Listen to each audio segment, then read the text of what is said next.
Hello, dear students, and welcome back. This is another English lesson for the 4th grade of high school students. My name is Miranda and I will be your English teacher for the day. The title of today's lesson is The World is Your Oyster, and it has a special message for you.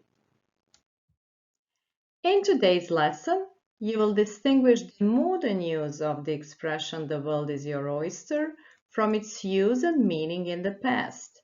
You will demonstrate your understanding of the listening text about a young person and the dilemmas she faced with at the end of her high school.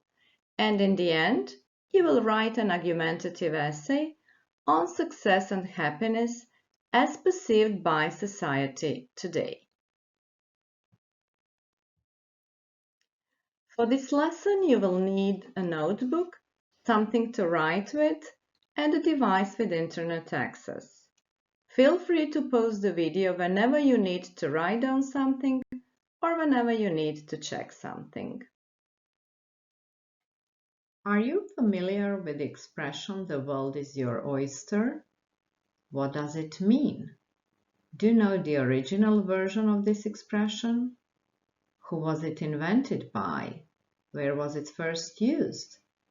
Pause the video and think about it. The original version of this expression is "the world's mine oyster." It was invented by Shakespeare and it was used in one of his plays. Do you know which one? And what did the expression mean then and what does it mean today? Let's watch the video to find out the answers to these and some other questions. Here you can find 2 links and 2 QR codes. The first link and QR code will lead you to the multiple choice questions where you need to choose the correct answers. The second link and QR code will lead you to a short film in which you will find all the necessary information. Pause the video, read the questions on the first link or QR code, and then type the second link in the internet browser or scan the QR code to watch the film and find out the answers. It's a very interesting film and I really hope that you will like it. Have fun!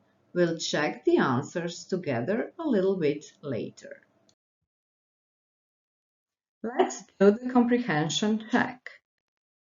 What is the name of Shakespeare's only comedy that was set entirely in England? The Merry Wives of Windsor, The World's Mine Oyster, or Real Housewives? The correct answer is The Merry Wives of Windsor. It is also a comedy in which this expression first appeared. It was first published in 1602, written sometime between 1597 and 1601. It is a comedy about world conquerors, American housewives, or ordinary people in England.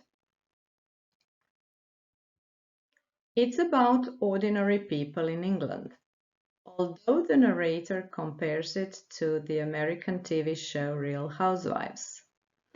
And it's considered to be Shakespeare's most realistic portrayal of the daily lives of ordinary people.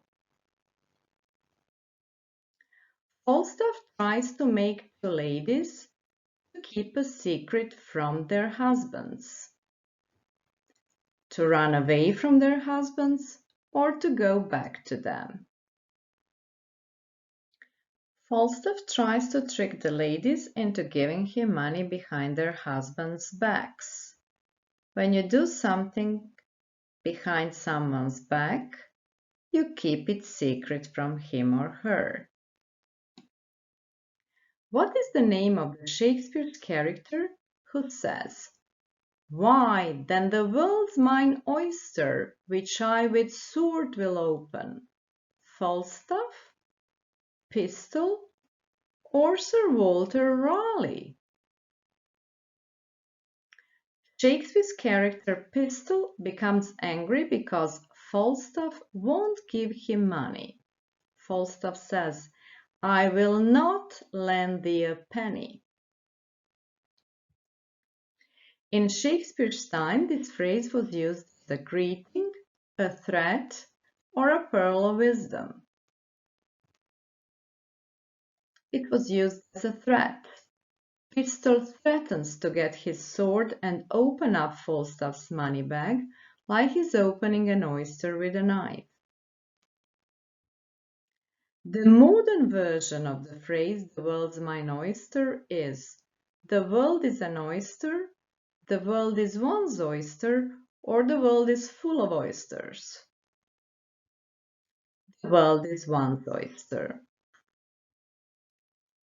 Today, the phrase, "the world is your oyster," does not mean you are young and healthy, you have no commitments, you can do anything you want to do and go anywhere you want to go.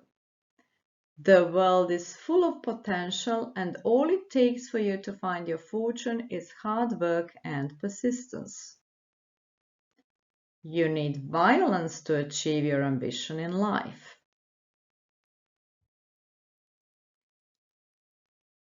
The correct answer is C, because today it has a more positive meaning than in Shakespeare's time.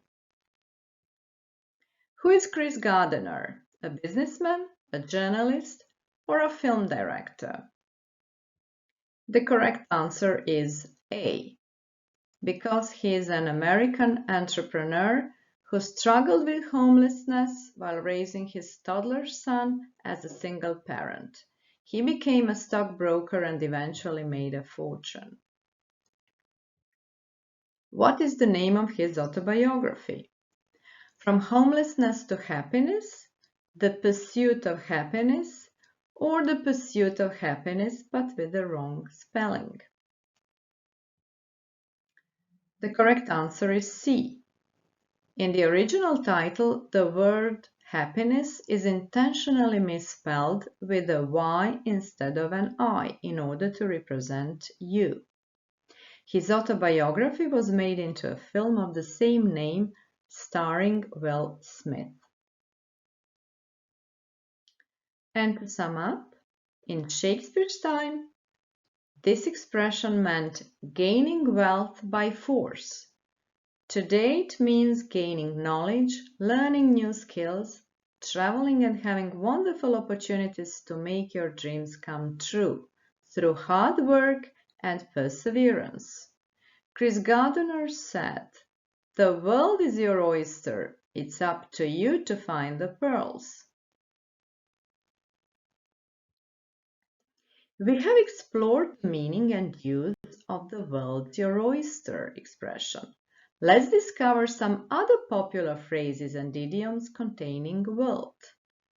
Let's listen to Tracy's story. Before we start listening to the Tracy's story, let's read carefully these sentences. You can pause the video and copy them in your notebooks. Your task is to listen to the Tracy's story and decide whether these statements about her life are true or false. While listening, you will also notice a lot of idioms with the word world. Try to guess their meanings. When I was in the final year of my high school education, our English teacher wanted to give us a pearl of wisdom by telling us that the world is our oyster. To be honest, I didn't quite understand what an oyster had got to do with the brave new world of adulthood that I was supposed to dive into after finishing my secondary education. As a matter of fact, I've never really liked oysters because they must be pried apart, and this can often be very difficult to do.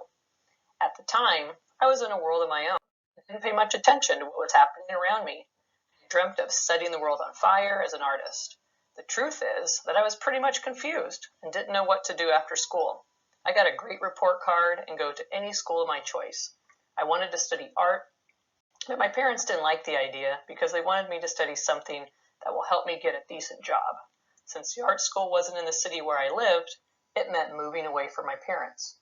On the one hand, I wanted to leave my parents, even though I think the world of them, but I wanted to be independent and finally free because they were too strict, protecting me from the world, the flesh, and the devil as I grew up. But on the other hand, I was afraid for a replace the comfort of my family home and mom's kitchen with the insecurity of rented apartments and food in the student cafeteria. Since I couldn't have the best of both worlds, I opted for a more convenient choice. I decided to stay at home and study law, something I never really liked, but I thought that the choice of your profession was not something you really need to think deeply about before you decide upon it. Now I know that it is important to decide carefully about your future profession because the right choice makes a world of difference. Instead of having the world at my feet, I chose to watch the world go by. I wasn't happy, and I kept complaining about my life, and I would use any opportunity to feel sorry for myself, which made me really hard to be around. As they say, laugh, and the world laughs with you. Weep, and you weep alone. I left the course after 2 years because with the best will in the world, I couldn't imagine myself practicing law for the rest of my life. I decided to pursue my dream and applied again to art school. I was on top of the world when I got a full scholarship to the college I really wanted to attend. I had to move to another town, and in comparison with this new town, my hometown was the armpit of the world. After finishing at the top of my class in college, I got a great job in an art gallery. I had the world by the tail with a downhill drag. 3 years later, I met my husband, Pete, who was out of this world. I immediately fell in love with him, and we got married a year later. He was a lawyer, yet we weren't worlds apart. In 2006, I decided to open my own gallery, and I borrowed $50,000 to do it. Unfortunately, the bottom fell out of my world when the Great Recession happened. It was the most severe financial crisis since the Great Depression, and it wreaked havoc in financial markets around the world. The gallery wasn't doing well, and I had a loan to pay back to the bank. It was a difficult period. I struggled a lot and felt like I was carrying the weight of the world on my shoulders. Fortunately, my gallery managed to survive with my husband's support. He did me a world of good. My gallery is very successful today, and I feel again like I have the world on a string. Do I have any advice? I do. When you have to choose either your future career or your husband or wife, choose with your heart. Love is important because it makes the world go round. And as for your future career, you should definitely follow your dreams, even if it means going to the ends of the world. And to look back to the oyster from the beginning of the story, it's true. It can be difficult to open, especially as the size of the oyster increases. But as the size of the oyster increases, so does the chance that any pearl contained therein will be larger. In any given oyster, there is a chance, but no guarantee, that a pearl lays within. The same is with life. Every oyster one picks up may hold a pearl, but most don't. Finding a pearl requires either opening a lot of oysters or having good luck. Either will work. If you don't take risks opening the oyster, you will never know whether there is a pearl inside or not. Let's check together. The first sentence is true because she was interested in art. She dreamt of setting the world on fire as an artist. The second one is false because she was afraid of diving into a brave new world of adulthood. The next one is false because her parents were too strict protecting her from the world, the flesh, and the devil as she grew up. The next one is false. On the contrary, she didn't want to step out of her comfort zone and challenge herself. The sentence number 5 is also false because she kept complaining about her life and feeling sorry for herself, which made her really hard to be around. Her hometown was an unappealing place in comparison with the new town. True. It was the armpit of the world, as she said. The next one is false, because they weren't worlds apart, although he was a lawyer. The sentence number 8 is false. She borrowed that money to open an art gallery. And the last one is true. She says, if you don't take risks Opening the oyster, you will never know whether there is a pearl inside it or not. There were a lot of idioms in Tracy's story. Did you guess their meanings? Would you like to check their meanings? Here you can see 2 links together with 2 QR codes with match-up exercises. Type the links in the internet browser or scan the QR codes if you find it more convenient and do the exercises. Pause the video and do 2 match-up exercises where you need to drag and drop each idiom next to its definition. It's time to take the quiz with the idioms. Pause the video, type the link in the internet browser or scan the QR code and have fun. And here is an assignment for you today. Write an argumentative essay of 200 to 250 words. Your essay must have an introduction, body, and conclusion. Use at least 3 idioms with the word world in your essay. The prompt is: some people say that the world is our oyster and that hard work and perseverance eventually result in finding the pearl. Others disagree and say that finding a pearl depends on good luck and connections. Discuss both these views and give your own opinion. And here is a checklist that you can use to make sure you have met all requirements of the assignment. When you finish writing, go through the checklist and send your writing task to a teacher. I really hope that you will receive positive feedback on your essay. And we have come to the end of the lesson, and it's time to say goodbye. I wish you best luck as you begin a new chapter in your life. Don't forget, the world is your oyster. Take risks opening the oysters until you find the one with the pearl within. Good luck!